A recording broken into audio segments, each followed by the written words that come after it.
Assalamualaikum warahmatullahi wabarakatuh. Kami dari kelompok 5 yang beranggotakan 3 orang, di antaranya Dwi Mayangsari, saya Fadli Hermawan, dan Priscilia Laurentika. Kami di sini akan membahas tentang bencana alam. Baik, langsung saja kita ke pembahasan materi. Baik, di sini saya Dwi Mayangsari. Saya akan menjelaskan materi tentang pemahaman tentang bencana alam. Jadi, bencana alam adalah bencana yang dikarenakan oleh suatu kekuatan alam dari peristiwanya tidak dapat dikontrol oleh manusia. Bahkan manusia kadang-kadang tidak dapat melakukan prediksi kapan bencana alam itu akan terjadi di lingkungan tempat ia tinggal.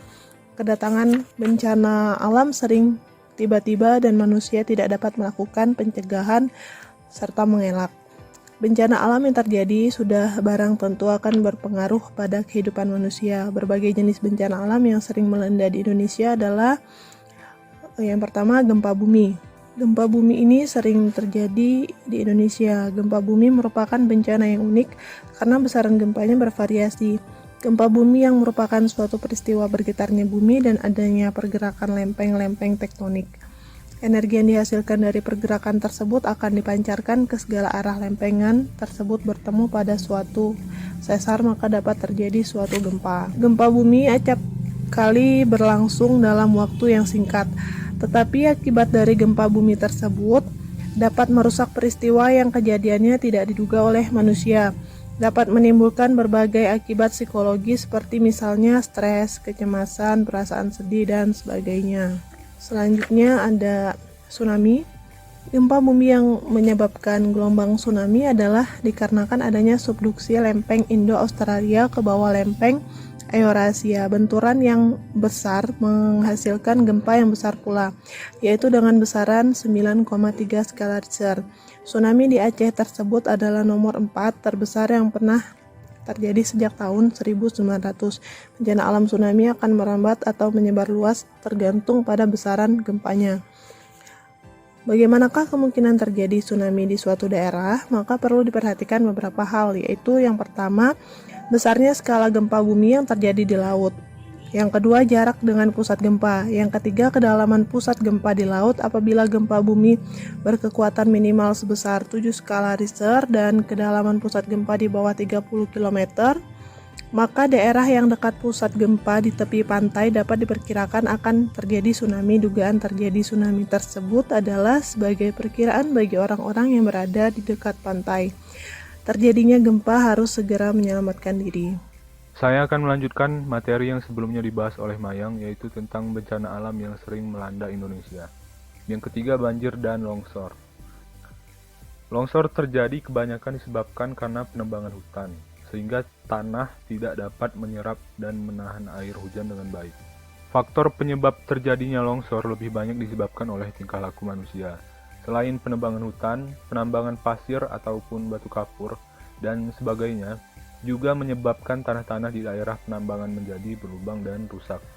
Dengan demikian, gunung atau kawasan perbukitan yang semula tinggi, dengan adanya usaha penambangan tersebut menjadi rendah. Selain faktor di atas, penyebab longsor lainnya adalah adanya pengambilan air tanah secara besar-besaran. Penyedotan air tersebut menyebabkan adanya rongga-rongga di dalam tanah, sehingga menyebabkan penurunan permukaan tanah di daerah-daerah yang dilakukan pengambilan air. Selanjutnya, penyebab banjir dapat dikategorikan ke dalam 3 faktor. Yang pertama, faktor alam. Pada faktor ini yang menyebabkan banjir adalah dikarenakan curah hujan yang tinggi di suatu daerah, atau debit air yang tinggi di sungai yang pada akhirnya naik ke daratan. Yang kedua, faktor lingkungan buatan. Penyebabnya adalah saluran air yang kurang dalam pembuatannya, dan kemiringan saluran yang kurang baik. Selain itu, sistem pembuangannya kurang tertata dengan baik. Hal ini disebabkan oleh perencanaan lingkungan yang kurang baik. Yang ketiga, faktor tingkah laku manusia merupakan faktor penyebab banjir yang sangat memprihatinkan. Tingkah laku seenaknya dari manusia dan masyarakat ketika membuang sampah tidak pernah memikirkan akibatnya untuk orang lain. Hal ini diakibatkan karena tidak adanya rasa tanggung jawab dan kontrol sosial dari masyarakat sekitar untuk melarang pembuangan sampah tidak pada tempatnya. Selanjutnya adalah persepsi masyarakat tentang bencana alam. Persepsi masyarakat tentang bencana alam dapat terbagi menjadi 3, yaitu efek krisis. Adanya bencana besar yang menimpa suatu daerah, maka persepsi dan reaksi yang terjadi adalah menolong, membantu, dan melihat. Yang kedua, efek bendungan. Masyarakat sering mempersepsi suatu lingkungan buatan yang tampak kokoh adalah aman. Yang ketiga, adaptasi. Masyarakat yang sudah pernah mengalami gempa yang tidak terlampau besar, mereka dapat beradaptasi dengan kondisi tersebut. Sama halnya dengan nelayan yang terbiasa belajar di laut. Mereka bisa beradaptasi dengan gelombang setinggi 1 meter. Selanjutnya, pengaruh bencana terhadap kondisi psikologis korban.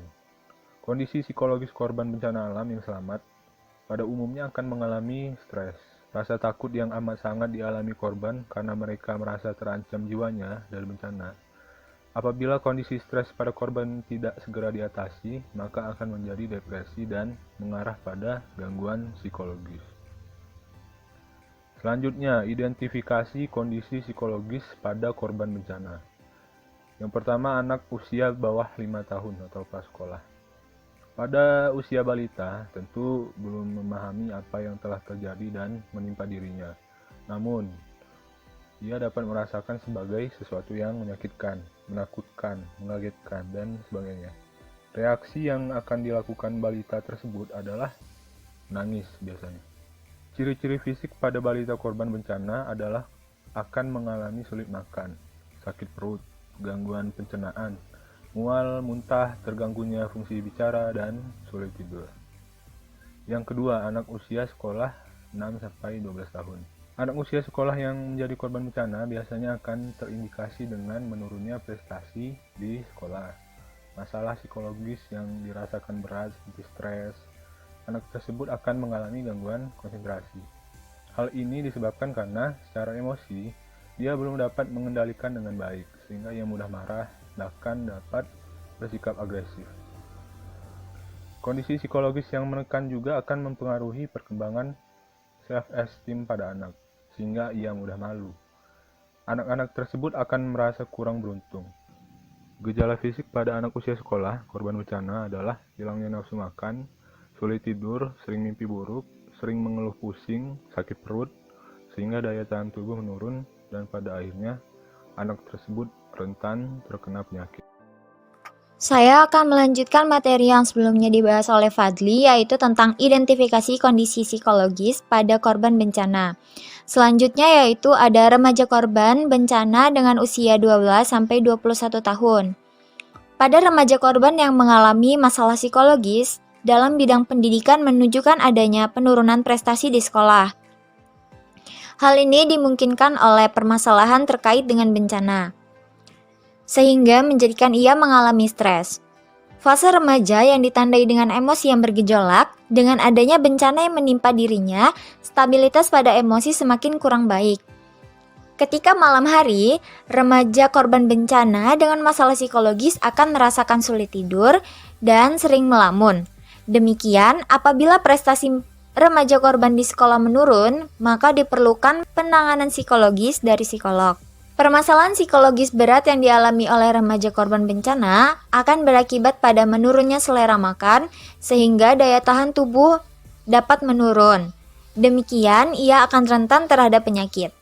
Akibat bencana yang dialami oleh remaja korban akan semakin berat apabila orang yang dicintainya meninggal atau menjadi korban bencana tersebut, sehingga ia akan semakin merasa sedih. Selanjutnya yaitu ada orang dewasa korban bencana. Orang dewasa yang menjadi korban bencana dapat mengalami masalah psikologis yang cukup berat. Berat dan ringannya masalah psikologis yang dialaminya sangat bergantung pada pengalaman yang dialami ketika bencana terjadi pada dirinya. Materi selanjutnya yaitu stres di pengungsian. Korban bencana alam umumnya segera mendapatkan bantuan berupa tempat pengungsian. Bukan berarti permasalahan terselesaikan. Permasalahan psikologis yang baru di pengungsian akan muncul, yaitu stres akulturasi. Di tempat pengungsian, banyak orang yang mungkin tidak dikenalnya.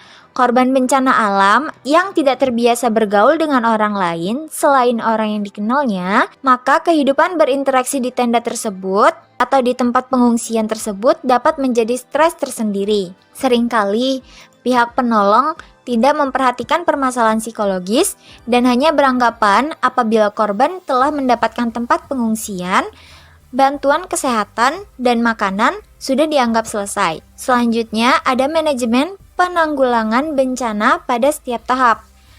Yang pertama yaitu ada perencanaan bantuan dalam tahap darurat. Yang pertama itu ada berbagai perencanaan seperti pemetaan lokasi bencana, tempat yang aman untuk evakuasi, dan lain-lain. Selanjutnya yang kedua, pengorganisasian personel yang seharusnya terlibat, seperti tenaga kesehatan, tenaga konstruksi sipil, militer, psikolog, dan tenaga non-profesional dalam bidang distribusi makanan, minuman, dan pakaian. Yang ketiga itu ada tindakan oleh tim, tugas-tugasnya sudah dijelaskan pada poin perorganisasian personil. Selanjutnya itu ada Badan Personil Penanggulangan Bencana atau BNBP sebagai kondisi koordinasi dalam pengawasan pelaksanaan tahapan penanggulangan bencana. Tahapan yang kedua yaitu ada tahapan rehabilitasi, yaitu tahapan awal untuk memperbaiki keadaan lingkungan akibat bencana. Pada tahap ini, psikolog perlu melakukan pendekatan terlebih dahulu untuk menentukan kuat atau lemahnya masalah psikologis yang dialami korban bencana. Hal ini digunakan untuk menentukan intervensi yang bisa diberikan. Salah satu intervensi yang dapat diberikan oleh psikolog pada tahap rehabilitasi yaitu Cognitive Behavior Therapy atau CBT. Kemudian tahapan ketiga ada tahapan konstruksi, yaitu membangun kembali rumah-rumah korban bencana yang mengalami kerusakan atau hancur. Yang sangat dibutuhkan dalam hal ini yaitu tenaga profesional yang berkecimpung dalam perencanaan lingkungan dan konstruksi bangunan. Tahapan terakhir yaitu tahapan pembangunan. Tahapan pembangunan secara fisik yaitu membangun kembali seluruh lingkungan yang hancur. Kemudian materi terakhir, mengatasi dampak negatif psikologis pada korban bencana. Korban-korban yang tidak memiliki pengetahuan tentang bencana alam dan masih tetap bertahan hidup banyak yang mengalami masalah psikologis. Para korban bencana masih memiliki peluang untuk diberikan bantuan.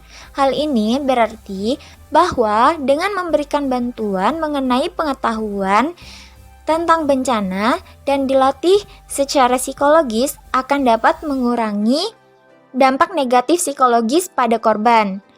Adapun materi-materi yang perlu diketahui oleh masyarakat yaitu yang pertama aspek kognitif. Aspek kognitif ini yaitu pengetahuan tentang bencana yang mungkin terjadi di daerahnya. Kemudian untuk memberitahukan lokasi pengungsian yang aman, kemudian pertolongan pertama kecelakaan, serta membantu korban dan sebagainya.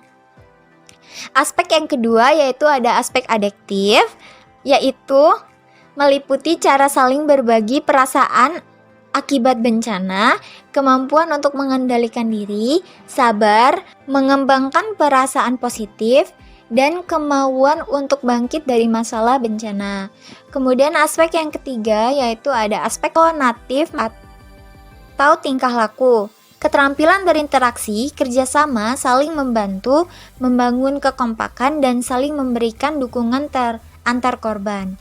Kemudian penyampaian materi dapat diberikan dalam bentuk pelatihan yang terstruktur agar lebih mudah dipahami dengan baik dan tidak hanya psikolog saja, namun juga memerlukan disiplin ilmu lainnya. Sekian materi tentang bencana alam. Kami kelompok 5 mengucapkan terima kasih. Wassalamualaikum warahmatullahi wabarakatuh.